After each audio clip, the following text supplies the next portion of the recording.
बांग्लादेश में ग्रिड की खराबी के बायस मुल्क के 75 से 80% हिस्से में बिजली की फराहमी मुनक़ता हो गई। हुकाम ने बताया कि बिजली की तरसील बहाल करने का काम जारी है और मुल्क के कई हिस्सों में बर्क़ी रोक की फराहमी शुरू हो गई है। बांग्लादेश के पावर डेवलपमेंट बोर्ड के एक ओहदेदार शमीम हसन ने बताया कि मकामी वक्त के मुताबिक दोपहर 2 बजे के करीब मुल्क के 75 से 80% इलाकों में बिजली की फराहमी रुक गई, जिसकी वजह से बिजली की तरसील को कंट्रोल करने वाले मरकजी निज़ाम में पैदा होने वाली खराबी थी।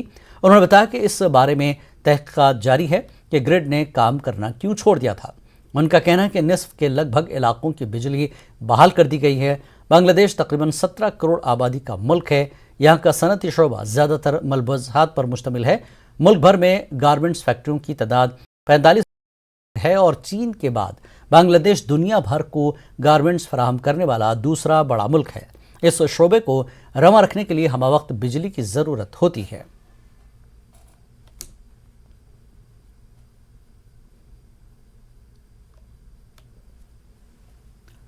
दुबई में नौ तामीर शुदा मंदिर हिंदू बरादरी के लिए खोल दिया गया है। एक तकरीब के बाद मंदिर के दरवाजे हिंदू बरादरी के लिए खोल दिए गए। खलीज टाइम्स में शाया होने वाली रिपोर्ट में कहा गया कि इस नौ तामीर शुदा हिंदू मंदिर का इफ्तिताह अमारात के वजीर बराए हमंगी व बकाए बाहमी शेख नेहान बिन मुबारक अल नेहान ने चराग जलाकर किया। यह मंदिर हाल में तामीर किया गया है, जिसे मकामी तौर पर इबादत गुजारों का गाँव भी कहा जाता है।